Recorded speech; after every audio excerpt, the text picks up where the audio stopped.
right, so all guests on ZASLOW Show 2.0 brought to us by the official beer of the program, Johnny Cuba. European roots with that Caribbean soul, a refreshing German lager in a can. Pick up a six-pack of Johnny Cuba for yourself, your local Sedanos, Presidente, Winn-Dixie. Make sure you always drink responsibly. And, of course, don't forget Johnny Cuba's mantra, stay tranquilo.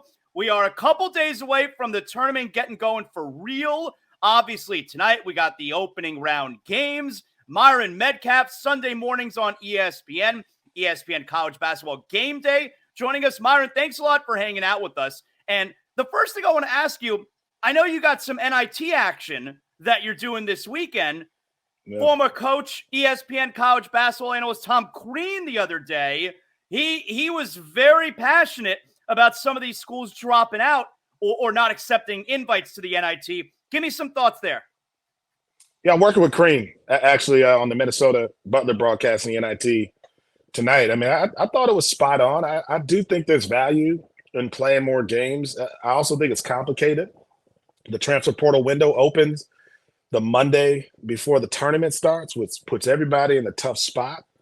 But I do think there are a lot of teams in there where you go, okay, why wouldn't you want to play more basketball? You know, in some ways, it's like, who are you to say that your season is over now? I mean, it's weird to me because you have a lot of people who are proponents of expanding the tournament for moments like this. At the same time, I think playing in the NIT, having a good showing in the NIT supports that case because it's like, listen, here are the teams that were left out. There's so much good basketball out there that we can't contain it in 68 teams.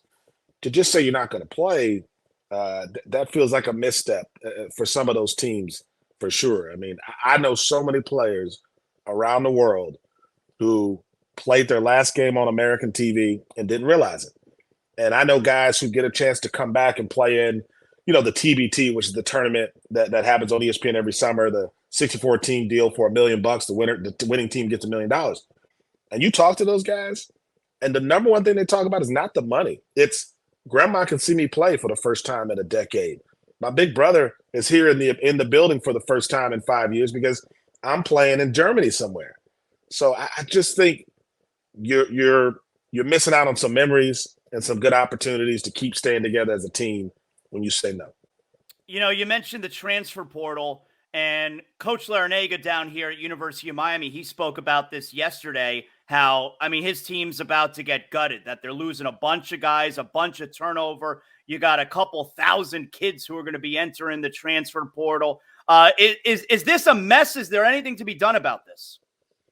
It depends on who has to clean up the mess, right? Like at the end of the day, Miami was in a position a couple years ago where the transfer portal helped them do what they did last year and make a run to the Final Four and have a chance to win a national championship.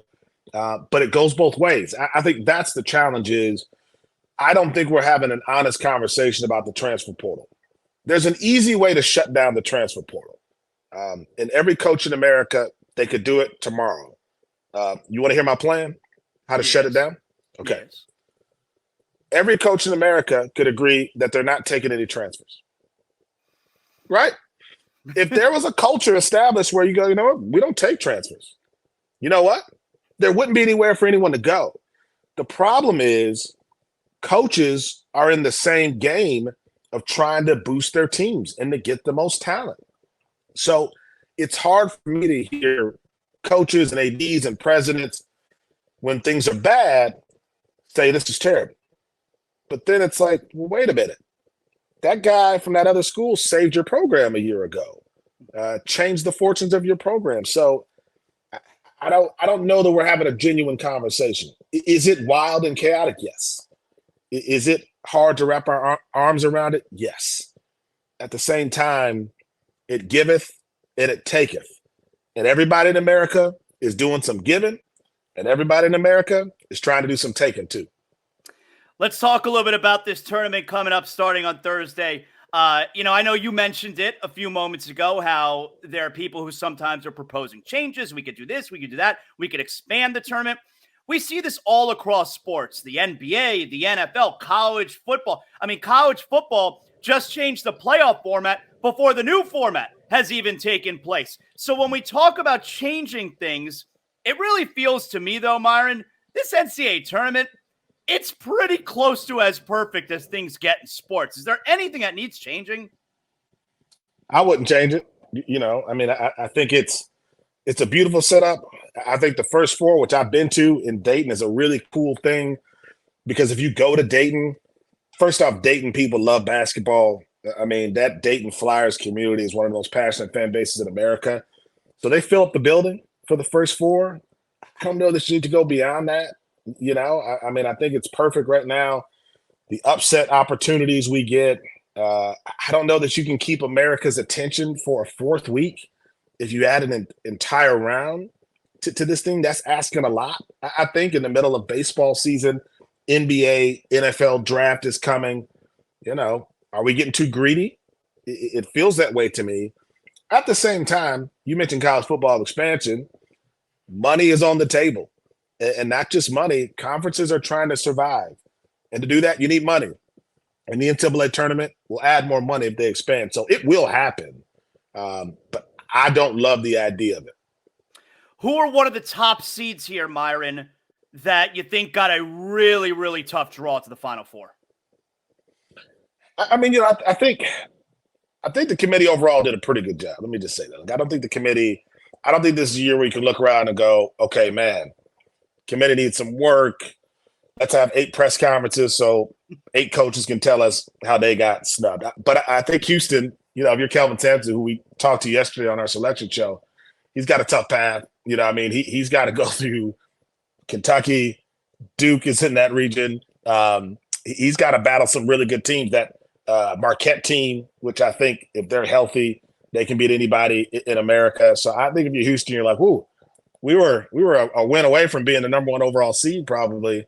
And now we got to kind of run through those teams. But I don't know if anyone got a really egregious path to the NCAA tournament. So I think overall there's a lot of balance. And in a year where I don't know if we have a great team, UConn is as close as we've come to that this year. I think for the most part, there can't be too many real complaints for any of the top seeds. Myron, I think I may have asked you this a couple days ago when I was hosting your show Sunday morning on ESPN Radio, and you stopped by. I think I asked you, so I'm going to ask you here again. Give me a couple kids who maybe, especially here in South Florida, maybe we don't know about, and we're about to learn who they are in this tournament. Dalton Connect maybe has the best basketball name I've ever heard, right? Connect is his literal last name, and he's a great story. So a couple years ago, he was averaging like 13 points a game at a junior college. Ends up going to Northern Colorado, transfers to Tennessee, where I did a bunch of some Tennessee games early in the year. And the knock on him was defensively, he's got to figure it out. This is a different level from Northern Colorado. He's trying to get adjusted. And then all of a sudden, once he figured it out, it was amazing the transition he made. And now he's played his way into the lottery. I mean, he's going to be a lottery pick after being a JUCO kid not that long ago. Can score 40 at will. He's done it. Will continue to do it. So I think certainly Dalton Connect is a guy that a lot of people will be watching at Tennessee with what he's able to do. And if you go over to more of the West Coast, Arizona, Caleb Love, great storyline, was at North Carolina, transferred to Arizona. I think he's got a chance to lead that team to the Final Four. I think a lot of people know Zach Edey, but the difference with Zach Edey, the 7'4" Wooden Award winner, is he's better this year. He's more agile. He's lost some weight. He's probably played his way into the lottery, believe it or not. So, I mean, that's been fascinating to watch.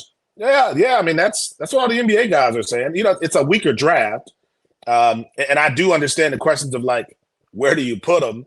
At the same time, he's a 7'4" rebounding automatic scorer around the basket, and he's been able to play in space in ways that he couldn't a year ago. So I think that's the major difference for him. So I think those are the really big names that I would be watching certainly going in. It's amazing, right, Myron? Where 20 years ago, 25 years ago for sure, Zach Edey's a lock to be a top 3 pick in the NBA draft. Yeah, not anymore. Not anymore at 7'4". But now, again, he's that Purdue team that lost to Fairleigh Dickinson in the first round. Everybody laughed, poked fun of him for losing as a top seed. They're better. one of the best three-point shooting teams in the country. They were one of the worst three-point shooting teams in the country a year ago. And they got a 7'4" human being who, by the way, basketball is not his first love. He was a pitcher in baseball and a hockey player at one point. Could you imagine hockey player? Yeah, can you imagine getting out there on the ice and you see that coming at you, or you're in the batter's box and you see that dude on the mound? You know what I mean? Like, so it's been amazing what he's achieved. Myron, what are your first, when you were young, what is your first early memory of the NCAA tournament? For me, I was around like 9 or 10 years old. And the first time that like I noticed the NCAA tournament and how cool it is was the early years of Mike Krzyzewski's Duke team. And they finally overcame the running Rebels and they advanced against them in the Final Four. That was like the first time I noticed the NCAA tournament. Yeah, those years were that for me. I mean, the Chris Webber timeout is probably what stands out for me. And you know, oddly enough, a couple of years ago, I think it was 2 years ago, I flew down to Atlanta, went to Chris Webber's big, giant house estate he has over there and did an sit-down interview with him for ESPN, you know, talked about the timeout. But that was probably my first memory, those early North Carolina teams, Michigan teams, Kentucky, as you mentioned, Duke. That was sort of the golden age, I think, for me when I really started paying attention. I'm from Wisconsin, so Michael Finley and some of those mid-'90s Wisconsin teams up into the 2000 team that went to the Final Four, Kirk Penny, Dwayne, all those guys. Who do you have in the Final Four? I know my pal Evan Cohen on Sportsman 6:10 a.m. ESPN Radio. He's got you winning their bracket. That's a lot of pressure on you, Myron. I wish Evan hadn't said that. I like Evan. You know, it's my guy. I'm like, Evan, you can't set me up like that. Guys like me never win brackets. We never. My best bracket, no joke, was in college. I was top 200 in Yahoo's bracket. I finished top 200 overall. Best I've ever done. It's been all downhill since then, you know? So, I mean, for Evan to say that, I'm like, Evan, I know you're trying to give me my props, but don't you know bracket 101? You don't point to guys like me. You point to the seventh grader who's never watched a game who's going to beat everybody, right? That's how it goes. So I got UConn, Alabama, Kentucky, and Creighton in one bracket. I do play around and have some other brackets, but that's my group. Alabama, high-scoring team, doesn't defend anybody, so I feel real nervous about that. I'm probably wrong there because teams that don't defend don't make it to the Final Four.